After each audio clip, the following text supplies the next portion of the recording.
That brings to mind, it's not on the question here, that in Walnut Creek, the wonderful city that we have, when we have major conventions, and certainly the premier East Bay Women's Conference, when it's live, it's in San Ramon. It's not in Walnut Creek, and Walnut Creek has a number of things, but we don't have a convention center.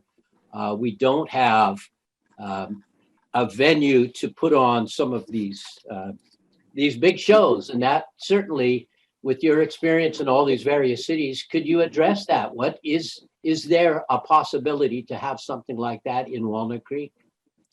I think that I would say that looks like a partnership program. An aside, in Culver City, the problem with downtown Culver City is it didn't have a particular draw, and the tenants had gone to the fourth tier, day-old bread and thrift stores. So we did a study. We said, okay, let's bring the Getty. So that was a great idea until we found out how much subsidy it would require, an endowment.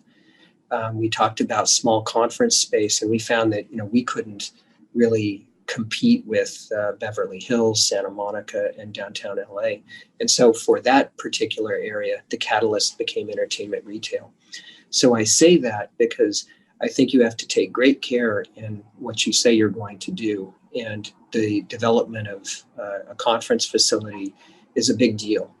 And so I would inherently, without knowing facts and numbers and figures, say that is something that would be, I think, the true point of a partnership and a focused redevelopment type of effort, where an entity such as a hotel or even potentially an office client could focus on something that could fit that bill for the community. For any municipality to go and develop a conference facility, that's a big deal. It's expensive, and I do think that special events and conferences are really strategic efforts. You really have to map out what you're going to be good at. Some communities, for example, they host, mega soccer tournaments, and it works for them. I'm not suggesting that for Walnut Creek, but I think you have to be really keen about what it is and what part of the market niche you can actually successfully thrive within, and then how do you get there, and who are your partners? I don't think any one entity can, in this day and age, can reasonably take that on. I get you. All right. Well, what do you see as the largest challenge facing Walnut Creek right now? And perhaps a secondary question is the biggest opportunity for Walnut Creek? That's a really great question, and I think this is a double-sided coin, because I think the changes that we're seeing in retail and employment due to COVID, and the what COVID has shown us, we can work from home, we can shop from home, and I think those impacts are going to ripple for a bit. We'll have to adjust. I think some of the risks to the big Main Street retail is something to be aware of, and then those answers come back to successful partnership. The employment, I think, is actually the changes we see in main CBDs is an opportunity for Walnut Creek, places to live and work, and different types of housing that may or may not have been proposed in these downtown areas, loft, live, work, and the fact that I could live in a much more affordable area and have my occasional commute if I wanted to. So I think the market of office and retail is going to move a bit, and that looks like something that is an opportunity, but it's going to be different than what we have seen, I think. I think that there are some really good bones here, and I think the structure of the streets, I think the place itself is compact, and it's understandable, and you also have opportunities to live in an existing and safe and well-formed neighborhood. So that part all looks really good to me. So I think the key challenge is, once you know those things, and they'll change as you go on, is how do you as an organization, how does the city partner with the entities that will cause these changes. And I think some of the what we see as our own culture and community development, for example. I think we could be better partners and less maybe kind of bureaucratic in how we issue permits. I think we should be partners in permitting, and we should see the people that are coming in for permits, whether you're a single family homeowner or a multinational development entity. We should be in partnership with you to get through that process, to navigate it, and to meet the community's objectives, the city's objectives, and the developer and that market objective. Mark, it's interesting because we think the city certainly has addressed the issue of permitting. Every city has that. Everyone says, look, I want to build, but the city's standing in the way. There's all these permitting processes. There are all of these things. And in spite of the words that we hear from everybody on high, we still hear that from developers, contractors, that the people down where boots are on the ground, particularly, and we noticed it in the pandemic when people were putting up their parklets and their tents and things, that they found the complaint that the city stood in the way. And can you tell us about what would your plans be for stepping out of the way to the extent that the city is not an impediment, but rather a force for change? I think you just said what I would have said. We should be a force for change. We receive our direction from the city council. I work for the city manager. And, I think that many people in the world of planning, we don't see it as a customer-oriented business, but it is. So whoever's coming in the door seeking a permit, they're the customers. And we have a lot of stakeholders that are involved. So people who are concerned, people that have interests, they want to protect their neighborhood, they want to promote economic development. And as our role, we're not here just to go through a process. We're here to help people navigate through what can be a complex regulatory process. If you've ever gone through an EIR, you know what I'm talking about. Time is money and time is risk. And I think that, we have a great staff here.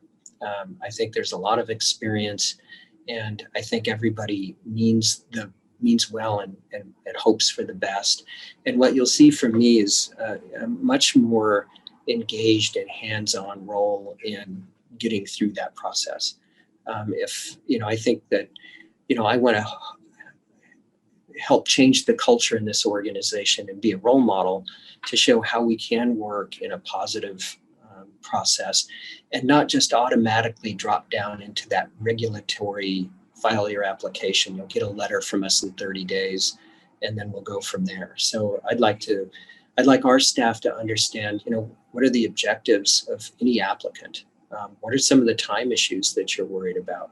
How far can we go? How can we help you? Are there different processes that we can use that will lead to a shorter process? So time and cost, it's really, really important to us. And then having a really open dialogue or ability for customers, applicants to reach out to me when things get stuck. There needs to be a super clear path for issue resolution. Now, requirements and regulations, they are that. But there's often a lot of gray area. There's not everything's black and white. And so, I want to help be able to develop that culture of staff that is here to help, but certainly meeting the intent and the objectives established by the city and protecting community and all those things that we've just talked about. And it is possible. Good. Well, it sounds like from your history, when you told us about all the things you've accomplished, that we're going to accomplish lots of great things under your leadership and Dan's here and the City Council in Walnut Creek. Let me get over to the question that is, we hear it all the time and we see it. People complain about parking and traffic in downtown, but the real issue is how do we bring affordable housing, even mid-tier, to Walnut Creek, and then Another question, but kind of relates, is where's Walnut Creek going to put 5,000 new housing units? Yeah, that's a lot of new units. So just so you know what the 5,000 units are about. So we've started our housing element update. And in that process, the State Department of Finance and Housing and Community Development, they make population projections and then they send them out to the regional planning groups. I think it's the ABAG here. And those are called the RENA, which is the Residential Housing Needs Assessment or Regional Housing Needs Assessments. And then all cities and jurisdictions during their cycle, their 8-year cycle for a housing element, they get these new numbers. And the state, I think you have seen over the last 10 years, has been super progressive in the changes that they're implementing to really compel jurisdictions to provide for and realize affordable housing. So we've received our number, which is plus 5,000. And first blush, you go, oh my gosh, that's a lot of units. And so we've just done a quick kind of back of the envelope sketch to see what kind of capacity we think we have. And we think that we do have capacity without super significant rezonings necessary to accomplish that. So in fact, in this particular cycle, the state has increased the level of evaluation and feasibility analysis to make sure that cities can achieve that. I think the city of Walnut Creek has been a good player and has taken on really, I think, a strong role in providing housing. There are other cities throughout the state that do not do that. And those are the real targets of the state in terms of implementing RENA. So they're actually starting to challenge communities like Huntington Beach and Sanitas, California, for not accepting and not implementing affordable housing projects. So I think Walnut Creek is in a really good situation. We think that we have adequate capacity, and there's some changes, some projects that were referenced in the general plan, like developing a West downtown specific plan. So we think that we'll be able to accommodate that. In terms of affordable housing itself, it's called affordable housing because some kind of subsidy is required to make it affordable. Otherwise, it'd just be market rate housing. And those sources of subsidy are hard to find. State grants, federal grants, city, local municipalities, linkage fees. That's all a really important thing.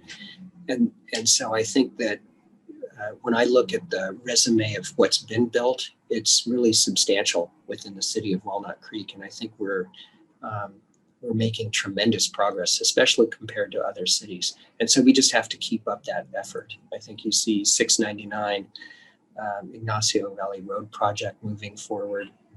There's quite a portfolio on our website of affordable housing accomplishments, and there's more to do. And I think we probably need a bigger toolbox to implement housing for everybody. So we'll be exploring that through our housing element process, which will be kicking off this fall.